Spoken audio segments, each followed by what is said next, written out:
So water is leaking out of an inverted conical tank at a rate of 10,000 cubic centimeters per minute. So whenever you see a rate, that tells me it's a DRDT. So we have like a waffle cone, upside down cone here. The water is coming out at a rate of 10,000.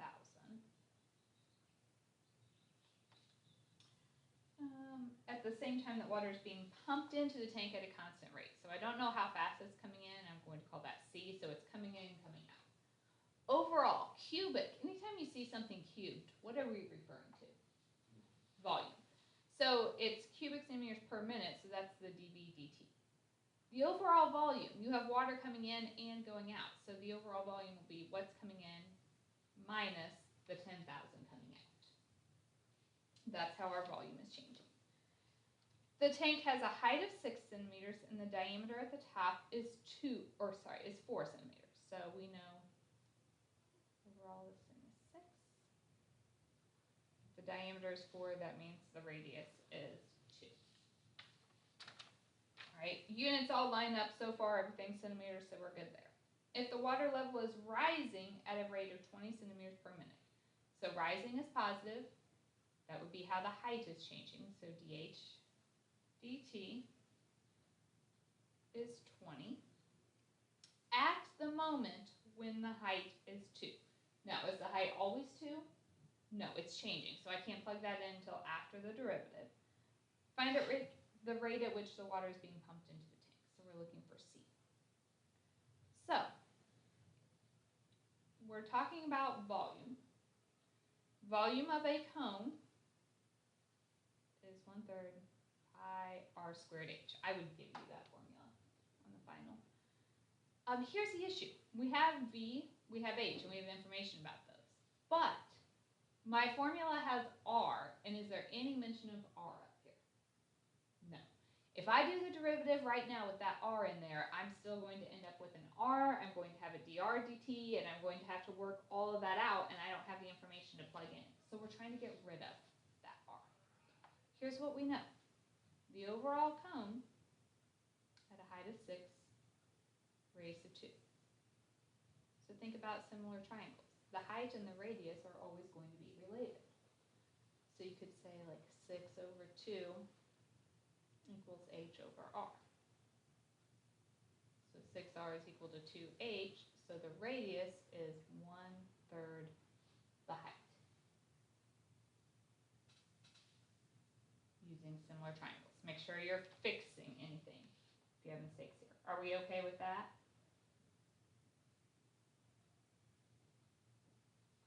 Okay.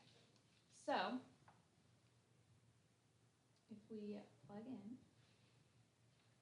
1/3 pi, I'm just going to write that as pi over 3. The radius is 1/3 h squared times h. So 1/3 squared is 1/9, so we get pi over 9h cubed. So now we can do the derivative. Derivative of v is dv dt. 3 comes down, so that's pi over 3h squared, but I did the derivative of an h, so it gets dh dt with it.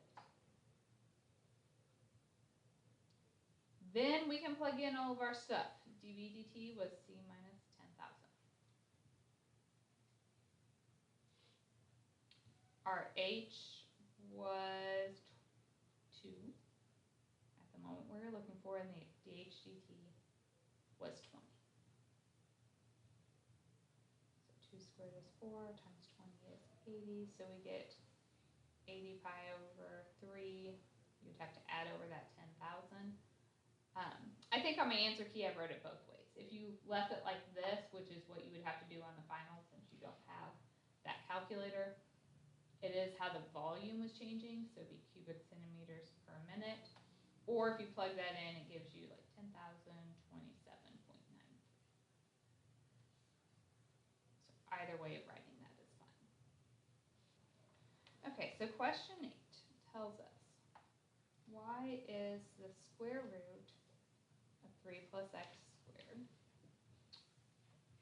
X is 1, dx is negative 0.01, or sorry, negative 0.1.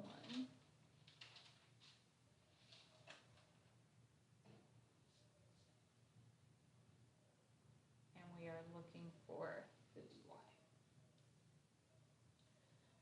All right, you could think of this as just doing a derivative. When you do the derivative of y, that's like dy dx. A square root is a 1/2, so the 1/2 comes down. Inside stays the same. Subtract 1 from the power. Make sure if you don't have this that you're writing it down. Derivative of the inside will be 2x.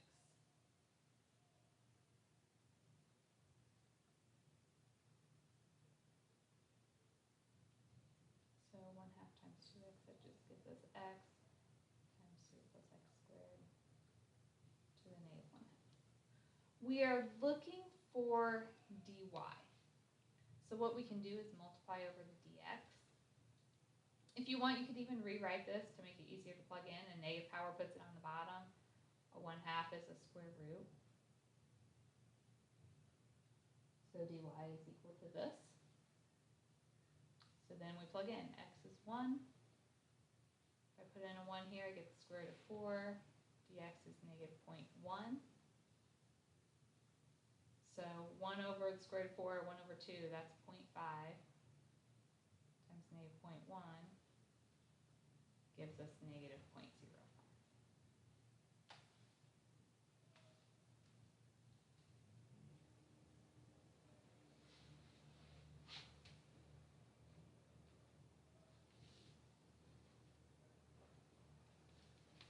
Anything else on 1 through 9?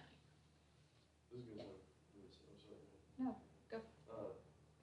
What is the point of, like, what are we trying to do in linear So approximation? a linear approximation is basically if you are trying to use a derivative to approximate something. So it's essentially just writing the equation of the tangent line and using that to approximate a value. You would use it like if I took away your calculator, and so it gives you nicer numbers to work with. Yeah. Could you do 9C? Absolutely.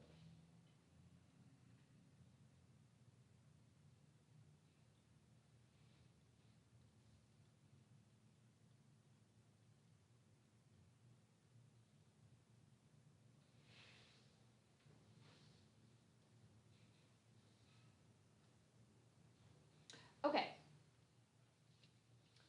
We are trying to find all of our critical points. So that's anytime the derivative is 0 or undefined. Whenever we have absolute values, we always rewrote it in terms of a piecewise function. So your breaking point is when that inside was 0. So that would be at 7/3. So we're going to rewrite our function. One thing if x is bigger than 7/3. One thing if x is less than 7/3. What happens at 7/3 itself? That's a point. Yeah, you get a corner, right? And anytime we have a corner, we know that's a critical point, is the place where the derivative is undefined. So I already know that this is one of my critical points. I'm looking, that's a place where the derivative is undefined. Now I'm looking to see if there's anywhere where the derivative is 0. If you plug in something bigger than 7/3, so if I put in like a 3, then I'm getting a negative in my absolute value. So absolute value would do the opposite of that. So that would give me x minus 7 plus 3x. So it ends up turning into 4x minus 7.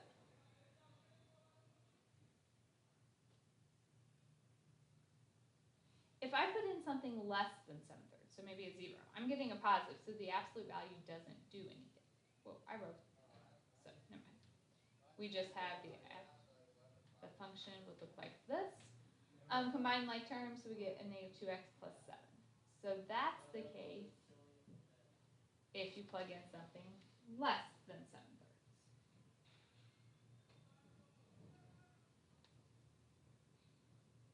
Right. Now we want to know when this derivative is 0.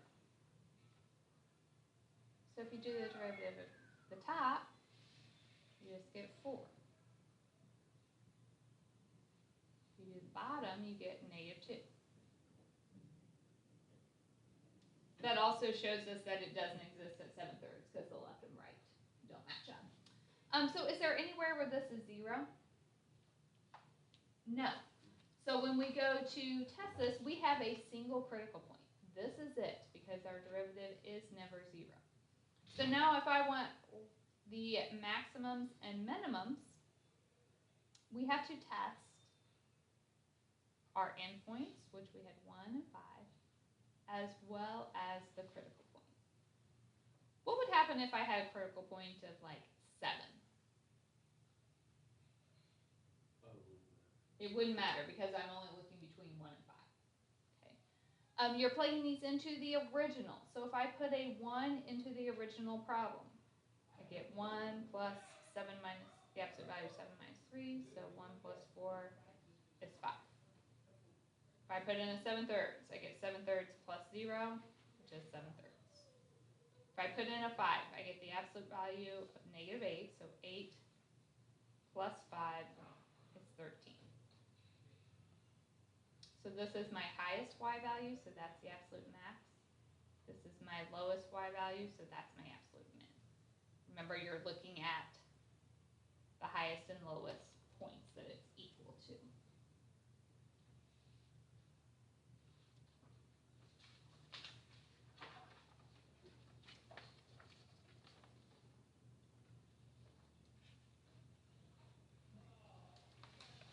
Why don't you guys work for a little bit, and we may take the last 10 or 15 minutes to go over some questions.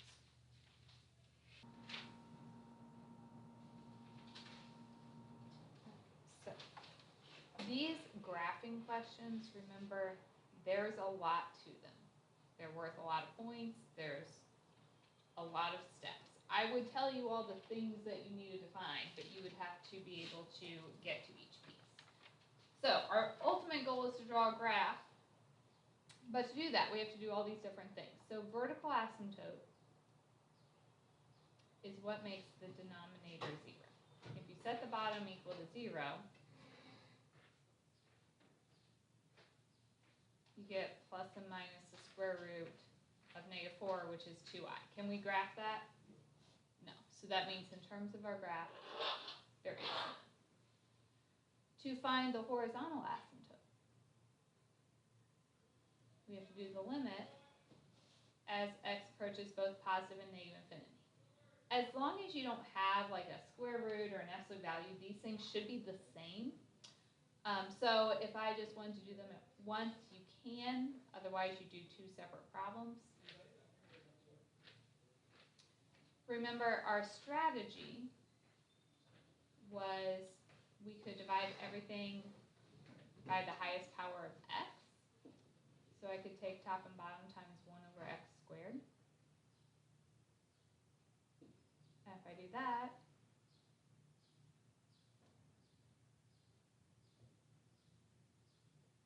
then if you plug in infinity, a number over infinity goes to 0, so 1 over 1 is 1. So our horizontal is y equals 1.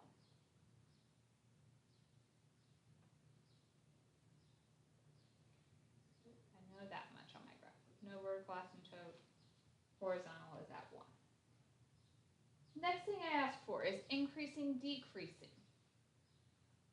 So we have to find our derivative. Okay, this will have to be a quotient rule because our x's are divided. So low d high minus high d low over low squared.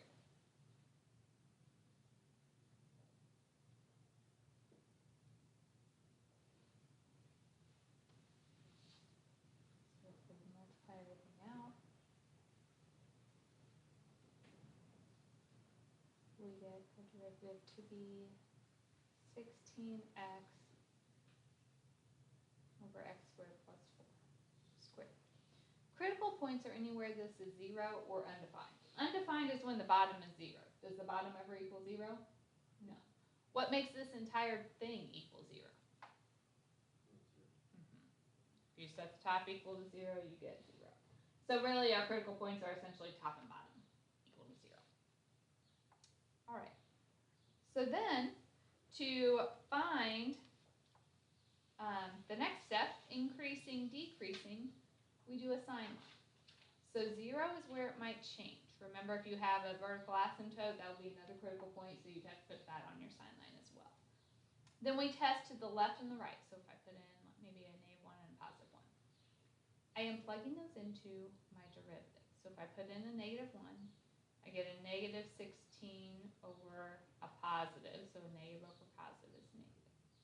If I put in a 1, I get +16 over a positive, so 2 positives make a positive. So that tells me my graph is increasing from 0 to infinity, decreasing from -infinity to 0.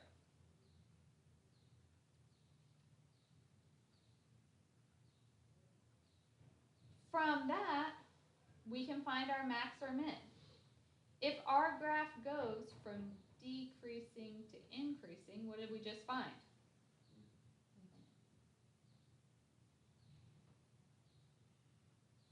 That were paired, that's when x is 0. To find y, you put 0 back into the original. So that gives you -4 over 4, so 0, -1 is a minimum on our graph, and we plot that as a point.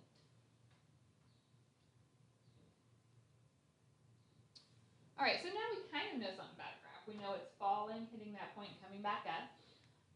We know it's approaching the y = 1 as it goes forever in both directions. The last piece that we need to find is inflection. So that's the second derivative. So low,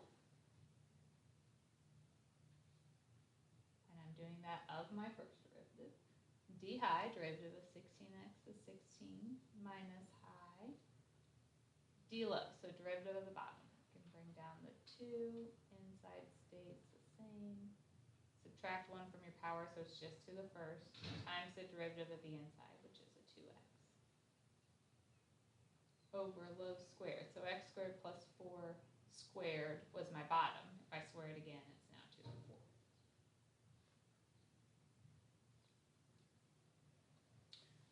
Look for any easy simplification. We can take an x squared plus 4 out of everything. And get 16x squared is 64 minus 64 x squared.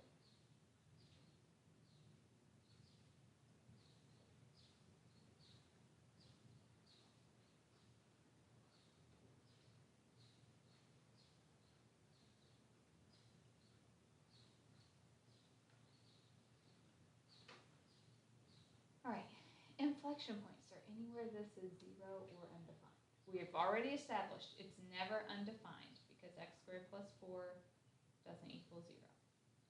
To find out where it's 0, if you set the top equal to 0, subtract over the 64, divide by 48, reduce square root plus and minus. So that's 2 over the square root of 3, or 2 radical 3 over 3. Those are the inflection points. So those are the places where the concavity might change.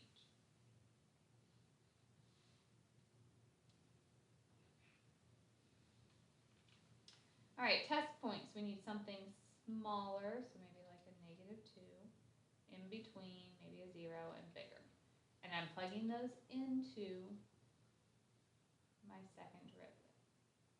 So if I put in a -2, the top is negative, the bottom is positive, so that turns out negative.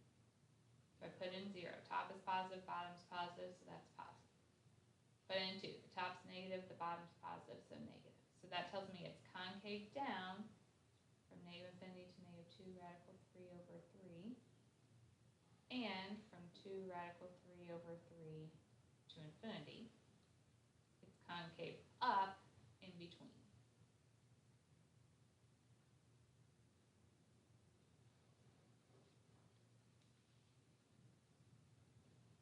How did we mark these on our graph? put little X's. Okay. We do need to approximate the ordered pairs here, so we can put our X's.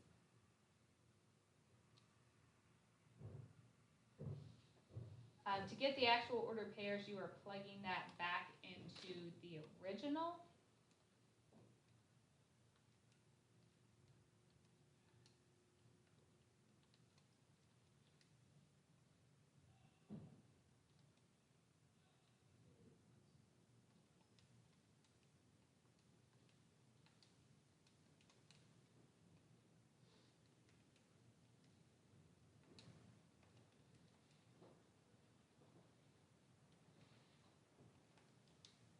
If you do that, you get a -1/2 for both. So we can go to our graph. And we are trying to approximate this. 2 radical 3 over 3 is like just past 1. It's like 1.15. So -1.15, we're at -1/2. And then positive, we're at -1/2. So my graph starts off decreasing. It's curved downward. We know asymptotes, we're getting closer to that. At this X, we're switching to curving upward. Now we're going to start increasing. We're curving upward. X switches to curving downward. So it ends up looking something like this.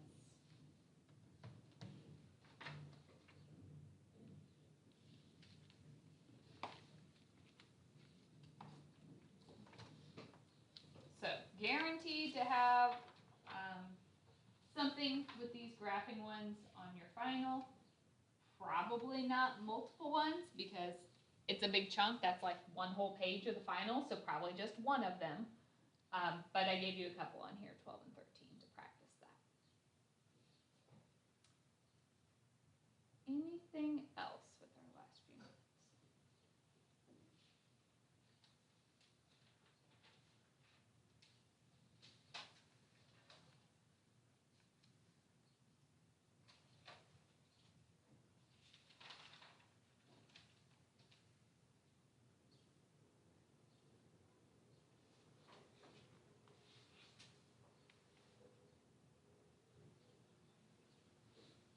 You said the graphs didn't copy over very well. They did not. I have it. You can. If you need to check your graphs, look at my actual answer key. I don't know. I took screenshots, but for whatever reason,